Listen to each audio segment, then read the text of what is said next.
Assalamualaikum warahmatullahi wabarakatuh. Saya di sini akan memberikan contoh-contoh teori-teori pembelajaran matematika di SD. Yang pertama adalah teori Brunner. Dalam pembelajaran matematika, contoh dari teori Brunner adalah menentukan rumus luas persegi panjang. Tahap pertama dalam teori Brunner adalah tahap enaktif. Di sini, peserta didik diarahkan oleh guru untuk menghitung panjang dan lebar bangun persegi panjang. Yang kedua adalah tahap ikonik. Di sini, peserta didik diajak untuk menghitung banyaknya satuan persegi dengan cara membilang dan kemudian dibimbing untuk menentukan hubungan antara satuan panjang dan lebar untuk menentukan luas bangun. Tahap yang ketiga dalam teori Brunner adalah tahap simbolis. Di sini, peserta didik diminta untuk menentukan rumus luas persegi panjang.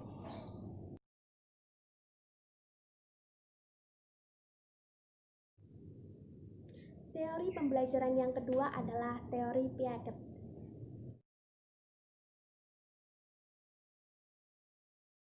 Tahapan yang pertama adalah tahapan sensori motor. Ini adalah tahap usia 0 sampai 2 tahun, di mana peran orang tua sangat penting dalam tahap ini. Sebagai contoh, orang tua mengajarkan anaknya untuk menghitung dengan jari dan mengingat jika barangnya hilang. Anak dapat menghitungnya. Untuk tahap yang kedua adalah tahap operasional konkret. Di sini anak umur 2 sampai 7 tahun. Anak usia 2 tahun akan dapat menggunakan simbol tanda untuk merepresentasikan benda yang ada di hadapannya. Untuk anak usia 4 sampai 7 tahun, orang tua dapat memberikan pertanyaan 20 kelereng, 16 kelereng berwarna merah, 4 berwarna putih. Manakah kelereng yang lebih banyak? Anak usia 4 tahun akan menjawab kelereng berwarna merah yang lebih banyak.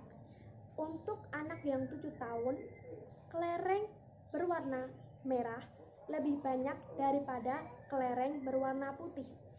Tahap yang ketiga adalah tahap operasi konkret anak usia 7 sampai 11 tahun. Di mana dalam matematika diterapkan dalam operasi penjumlahan, pengurangan, persamaan, dan urutan. Tahap yang keempat atau tahapan yang terakhir adalah tahap operasional formal, yaitu adalah anak usia 11 tahun ke atas. Pada tahap ini, sebagai contoh, seorang anak ingin mengukur topi yang digunakan oleh ayahnya. Ia ingin mengetahui volume dari topi tersebut. Lalu ia mengukur topi tersebut dan memperoleh tinggi kerucut 30 cm dengan jari-jari 12 cm.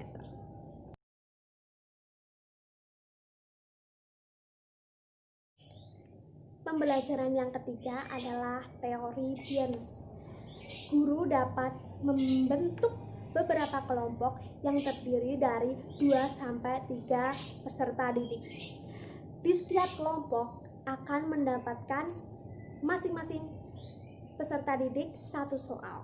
Nah, jika peserta didik mendapatkan soal penjumlahan, maka peserta didik akan mengambil kartu yang bertuliskan tanda plus atau tambah. Jika peserta didik mendapatkan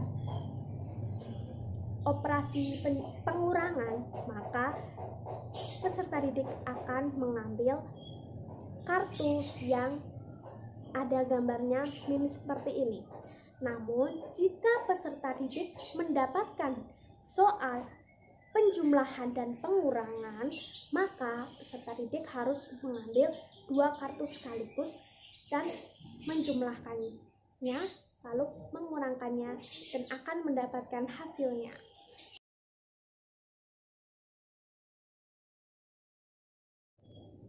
Teori pembelajaran berikutnya yaitu teori pembelajaran Vygotsky, di mana seorang siswa menyatakan persamaan X dan Y adalah X min Y kuadrat sama dengan X kuadrat min Y kuadrat.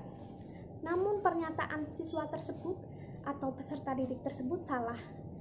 Guru tidak dapat langsung menyalahkan, namun menuntun siswa tersebut dalam persamaan yang lain, seperti 3 min 2 kuadrat sama dengan 3 kali 2 min 2 kali 2.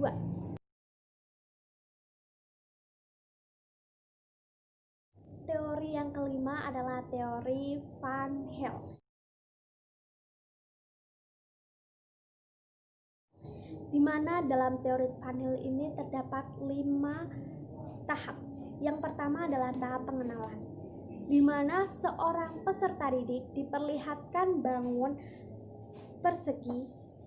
Peserta didik tersebut belum mengerti bahwa bangun persegi mempunyai 4 sisi. Untuk tahapan yang kedua adalah tahap analisis, di mana peserta didik belum mengetahui bahwa persegi panjang merupakan persegi dan persegi merupakan belah ketupat. Tahapan yang ketiga adalah tahap pengurutan, di mana peserta didik sudah mengetahui bahwa persegi panjang adalah persegi, persegi mempunyai 2 diagonal yang sama panjang. Yang keempat adalah tahap deduksi, di mana pada tahap ini peserta didik membuktikan bahwa diagonal suatu persegi akan membagi persegi tersebut menjadi 2 bagian, yang akan membentuk segitiga yang kongruen. Tahapan yang kelima adalah tahap keakuratan atau akurasi. Dalam tahap ini siswa di bangku sekolah dasar belum sampai pada tahap berpikir ini. Saya akan mencontohkan, misalnya memahami pentingnya definisi, aksioma atau postulat dan teorema pada bangun datar.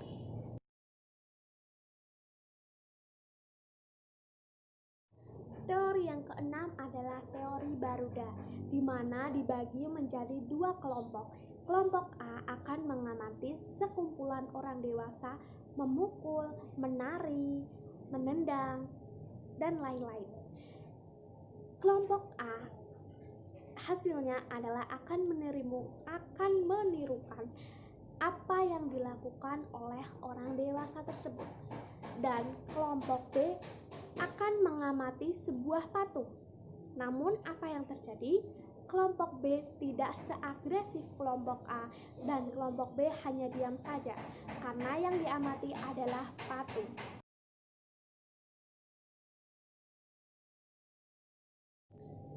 Teori pembelajaran yang ketujuh adalah teori Proudhon. Dalam teori ini ada 2 tahapan, yaitu bermakna dan menghafal. Nah, tahap menghafal adalah tahap yang seperti ini. 3 plus 6 sama dengan 9. Kenapa? Karena angka tersebut mudah dihafalkan oleh peserta didik. Nah, jika tahapan bermakna adalah angka yang sangat bermakna dalam hidup peserta didik. Contohnya tanggal lahir. Nah, tanggal lahir adalah angka yang paling bermakna dan mudah diingat oleh peserta didik.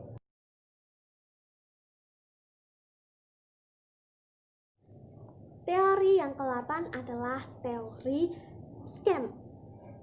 Di sini kita dapat mengenalkan sifat perkalian sebagai contoh 2 dikali 3 sama dengan 6. 3 dikali 3 sama dengan 9 dan seterusnya.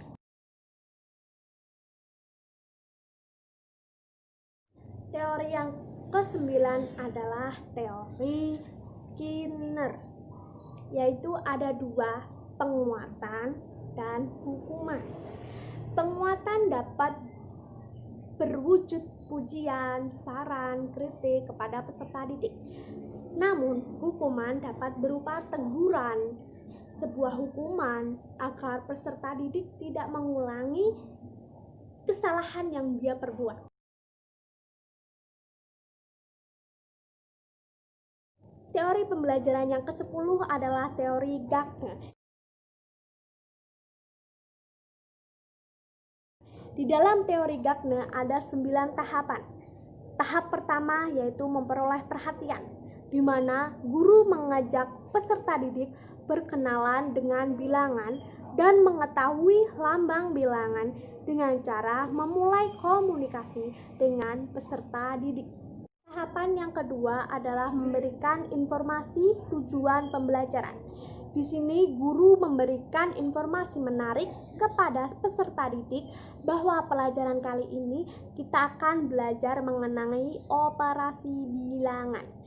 Guru juga mengucapkan bahwa setelah pembelajaran peserta didik dapat berhitung dengan lancar. Tahapan yang ketiga adalah merangsang peserta didik untuk mengingat kembali apa yang telah dipelajari. Sebagai contoh, guru menanyakan tentang nama bilangan yang guru tunjukkan. Dalam hal ini, guru sudah menyiapkan media berupa gambar lambang bilangan. Tahapan yang keempat adalah menyajikan stimulus.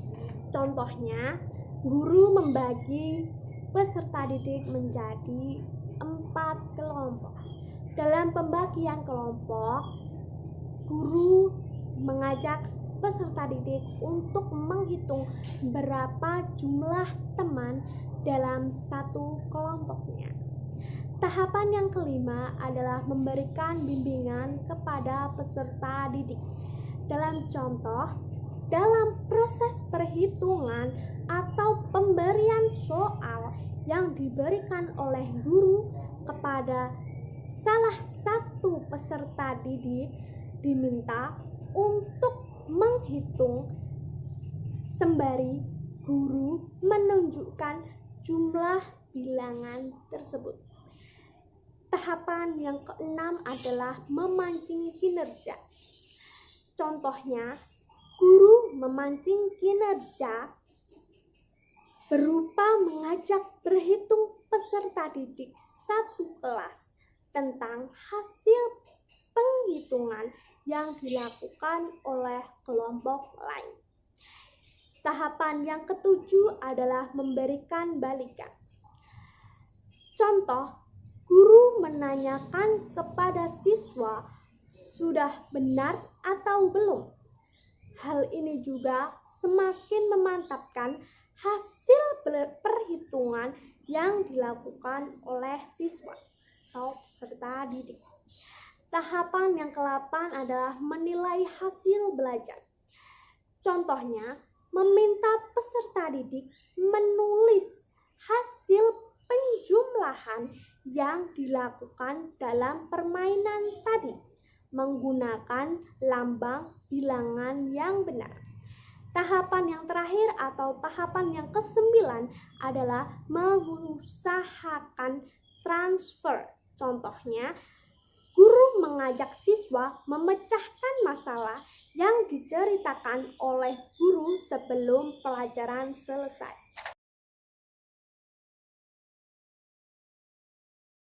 Teori yang ke-11 adalah teori Trondheim, di mana dalam teori ini peserta didik dituntut untuk bisa memahami konsep dasar matematika. Contohnya, jika peserta didik berulang-ulang kali mengerjakan soal matematika, maka peserta didik akan berhasil memahami apa itu matematika. Namun, jika peserta didik tidak mengulang-ulang materi atau cara penghitungan matematika, peserta didik tidak dapat berhasil dan dia hanya mempelajari dasar teorinya saja dan tidak dapat sampai ke berhasil dalam memahami pembelajaran matematika tersebut.